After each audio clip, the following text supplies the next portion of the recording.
توشہ خانہ جب سے ہائی کورٹ نے یہ آرڈر کیا ہے، اسلام آباد ہائی کورٹ نے آرڈر کیا کہ تمام وزراء اعظم اور صدور کے تحائف گھر لے جانے والوں کی جو جتنی بھی تفصیل ہے وہ ساری کی ساری پبلک کر دی جائے. یعنی آپ یہ بتا دیں کہ جو وزیر اعظم اور صدر جو تحفہ اپنے گھر لے کر گیا ہے اس ساری تفصیلات جو ہے اس کی پبلک کر دی جائے. تو آپ کو پتہ کیا ہوا؟ اس کے بعد نون لیگ نے عدالت میں عمران خان صاحب کے خلاف جو درخواست دی ہوئی تھی توشہ خانہ کو لے کر وہ واپس لے لی ہے.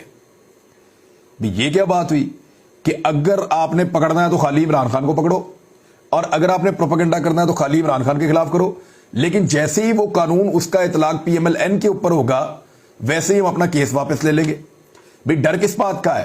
عمران خان نے تو کہا ہے کہ لے آؤ میرے خلاف عدالت میں وہاں ثابت کر دوں گا کہ میں نے جو قانون تھا اس کے مطابق یہ چیزیں پرچیز کی ہیں. میں رسیدیں بھی دکھاؤں گا، میں قانون بھی دکھاؤں گا، اور میں ثابت کروں گا کہ میں نے کچھ غلط